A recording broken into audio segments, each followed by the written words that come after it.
Hey guys, it's Breakritry, and today I want to talk about a recent topic of discussion within the LEGO community. The change to 18 plus branding has been interesting to observe, however, I find that LEGO has been overusing it in certain circumstances. So, if you're familiar with LEGO, you'll know that the box art for this category has been a revamp of the regular LEGO art box that we've come to know and love, with its bright colours and complementary background design. But what I've noticed is that the blinding black, which has become an eyesore amongst LEGO's current LEGO boxes, can be jarring to see at times. I may be overreacting, but the point stands that compared to the usual look, it feels a bit weird. In certain sets, I can get behind this 18 plus box branding because for some, it just works. The LEGO art theme is an example of this. The plain black box design helps the art stand out, and particularly as there are usually small details in this set and a bright and colourful background would probably subtract from these sometimes less than vibrant elements common in this theme style. For instance, I can't imagine many young children buying LEGO art sets, and it's clear that this is at least a partial reasoning for LEGO's decision to go with an 18 plus signature black box. It can be said that it appeals to adults more, and I think this may be true. I can definitely see how they think this targets an older audience with its minimalistic packaging and less exciting and less,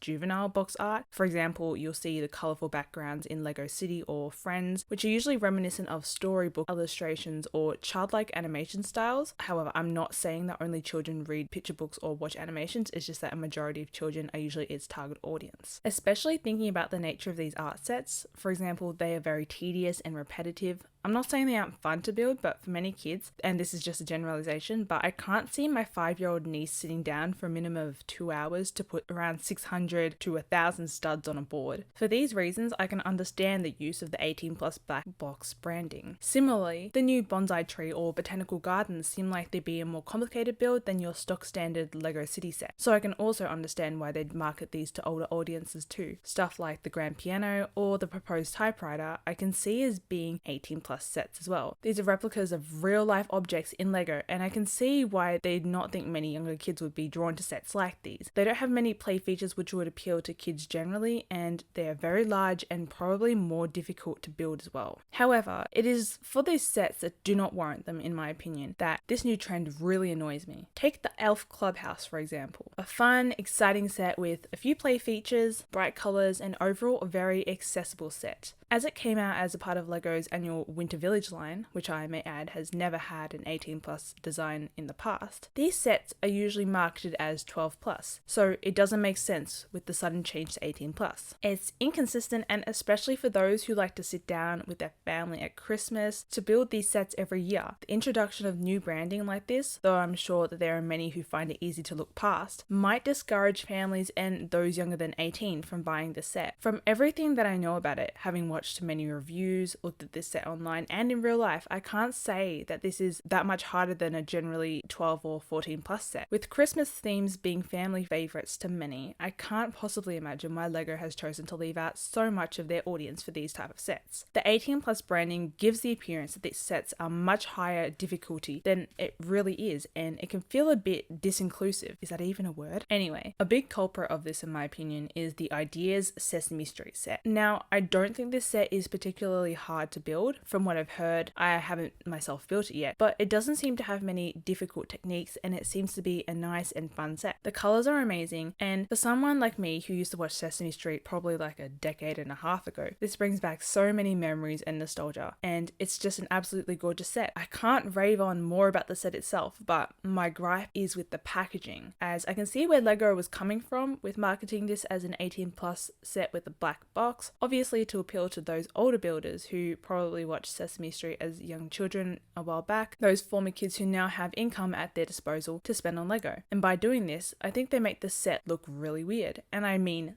the box art. Such a detailed and exciting, colourful set should get equally exciting and cool packaging. The childlike imagination that the set obviously draws inspiration from, as well as from the show, which in of itself is targeted towards children, should be reflected in its box art, or at the very least something that is appropriate for a background, like a continuation of the actual set that Sesame Street is on in the background, trees or playground, something like that. You know what I mean? Just look at all these other licensed idea sets and their backgrounds. For example, LEGO Friends Central Perk pulls its background from the stage show production elements of the set. You know, you can see those standing lights and props like that in the corners. They've taken those elements and put them in the background. And similarly, the Flintstones.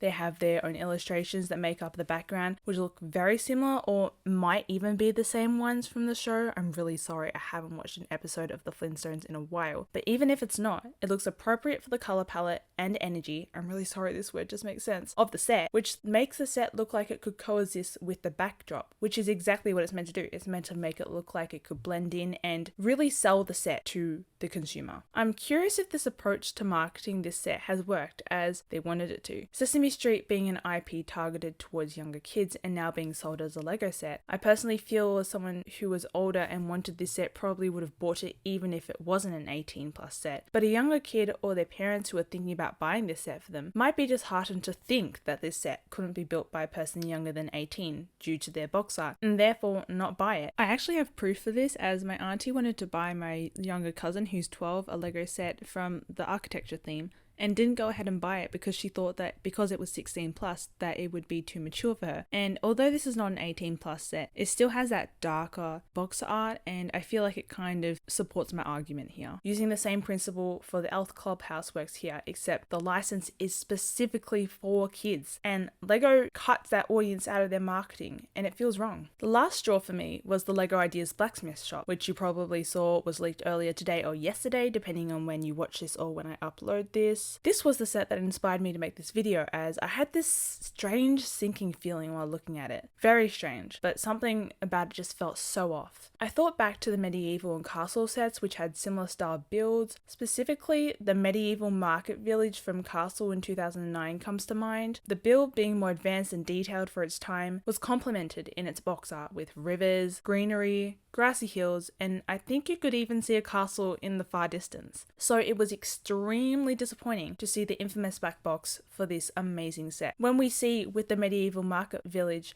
how amazing this box art could have been. Anyway, that's all I've got to say about this. Thank you if you made it all the way to the end of this long video, and I'd like to hear what you guys have to say about it. I know this isn't my usual video, as it's not really about LEGO Harry Potter, but I felt very strongly passionate about this, so I'd be curious to see how other people feel about it. Thanks for watching. If you enjoyed, leave me a thumbs up, comment, tell me what you think, subscribe if you haven't already, and I'll see you later. Bye!